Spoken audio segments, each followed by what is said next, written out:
تسبیح کسے کہتے ہیں؟ آسمان اور زمین میں جو کچھ ہے اللہ کی تسبیح کر رہا ہے۔ تسبیح ہم کہتے ہیں سبحان اللہ سبحان اللہ سبحان اللہ سبحان اللہ، ہم جب یہ کہتے ہیں تو یہ تسبیح ہے۔ ہم سبحان ربی العظیم سبحان ربی العظیم سبحان ربی العظیم، یہ ہم رکوع میں کہتے ہیں، اس تسبیح ہے۔ سبحان ربی العلیٰ سبحان ربی العلیٰ سبحان ربی العلیٰ، ہم سجدے میں کہتے ہیں، یہ تسبیح ہے۔ تو ہمارے لیے قولی تسبیح یہ ہوئی، لیکن کائنات کی ہر چیز تسبیح کر رہی ہے، اس کا کیا مفہوم؟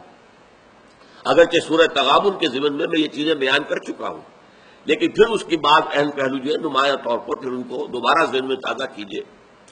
دیکھیے سبح یسبح کے معنی عربی زبان میں آتے ہیں تیرنے کے۔ تیرنا ہم کسے کہتے ہیں؟ سمندر ہے، دریا ہے، اس کی سطح پر کوئی چیز تیر رہی ہے، نیچے نہیں اتر رہی۔ اگر نیچے اتر جائے گی تو ڈوب جائے گی، ختم ہو جائے گی۔ تو سطح کے اوپر برقرار رہتے ہوئے کوئی شے چل رہی ہے۔ اسی طریقے سے اس فضا میں یا خلا میں، کائنات میں ہر شے کا جو ایک مدار معین ہے اس پر وہ تیر رہی ہے۔ اس سے ذرا ہٹے گی تو کائنات میں زلزلہ عظیم آ جائے گا۔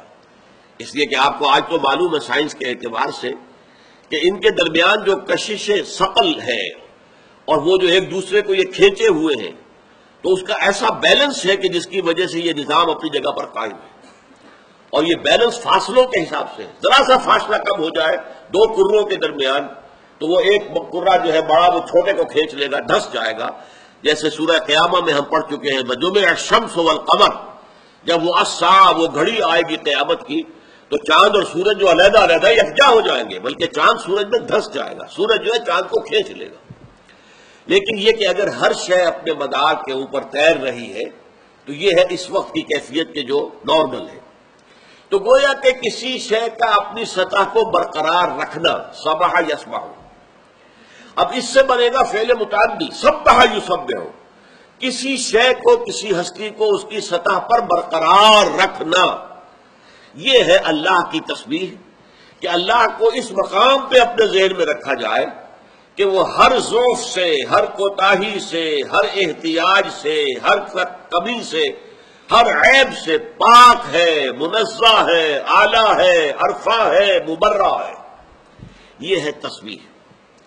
اللہ تعالی ہر ضعف سے، ہر احتیاج سے، ہر کمزوری سے، ہر عیب سے، ہر تقصیر سے پاک ہے، اعلیٰ ہے، منزہ ہے، عرفہ۔ اس میں کہیں کوئی کمی نہیں، نہ اس کی طاقت میں، نہ اس کی حکمت میں، نہ اس کے علم میں۔ اس کا اقرار کرنا یہ تسبیح ہے۔ ہم جب کہتے ہیں سبحان اللہ، اللہ پاک ہے، پاک کا کیا مطلب ہے؟ اللہ کے ساتھ کسی ناپاکی کا تو تصور ہے ہی نہیں۔ پاک کا کیا مطلب ہے؟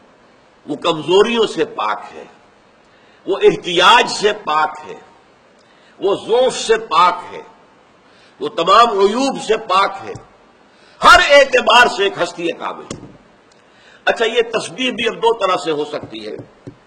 ایک تسبیح قولی ہے جو ہم کرتے ہیں، سبحان اللہ سبحان اللہ سبحان اللہ سبحان اللہ و بحمدہ سبحان اللہ و بحمدہ۔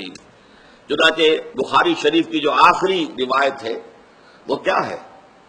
کلمتان حبیبتان للرحمن خفیفتان علی اللسان ثقیلتان فی المیزان سبحان اللہ و بحمدہ سبحان اللہ العظیم۔ دو کلمے ایسے ہیں کہ جو رحمان کو بہت پسند ہیں، کہ ان کو انسان جو ہے پڑھتا رہے، کہتا رہے۔ حبیبتان الی الرحمن، رحمان کو بہت پسند ہے۔ خفیفتان علی اللسان، زبان پر بہت ہلکے ہیں، کوئی بھاری اور ثقیل نہیں ہے، بہت مختصر جملے ہیں۔ ثقیلتان فی المیزان، قیامت میں جو میزان اعمال ہوگی اس میں بہت بھاری شامل ہوں گے وہ، کہ ان کے اندر بڑا وزن ہوگا۔ اور وہ کیا ہے؟ سبحان اللہ و بحمدہ سبحان اللہ العظیم۔ پاک ہے اللہ اور اپنی حمد کے ساتھ ہے، اور پاک ہے اللہ عظمت والا۔ تو یہ جو پاکی کا ہم اقرار کرتے ہیں، یہ در حقیقت جس کو تسبیح قولی کہیں گے ہم۔ تسبیح حالی کیا ہے؟ کہ کوئی شے اپنے وجود سے اس بات کا اقرار کر رہی ہے۔ اس کی میں مثال دیتا ہوں آپ کو۔ آپ دیکھتے ہیں کوئی ایگزیبیشن ہے، کسی مصور کی تصاویر لگائی دی گئی ہے، آپ دیکھ رہے ہیں بڑے غور سے۔ یہ تصویر جو ہے یہ مصور کے کمال فن کا اظہار ہے۔ در حقیقت گویا کہ اگر تصویر بہت عمدہ ہے تو وہ زبان حال سے اپنے مصور کی تعریف کر رہی ہے کہ میرا مصور بہت ہی ماہر فن ہے، بہت اسے جو ہے اپنے فن کے اوپر قوت حاصل ہے، مقدرت حاصل ہے۔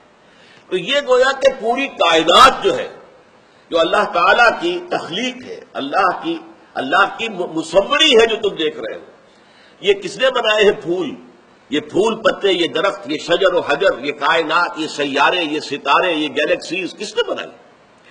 یہ تمام مخلوقات زبان حال سے اللہ کی تسبیح کر رہی ہے۔ وہ اپنے زبان حال سے اس بات کا اعلان کر رہی ہے کہ ہمارا خالق، ہمارا مالک، ہمارا مصور، ہمارا باری، الخالق المصور الباری، الباری المصور الخالق، اللہ تعالیٰ جو ہے وہ کمال علم، کمال حکمت، کمال صناعی، کمال مصوری کا حامل ہے۔ یہ ہے تسبیح حالی جو کائنات کا ذرہ ذرہ کر رہا ہے۔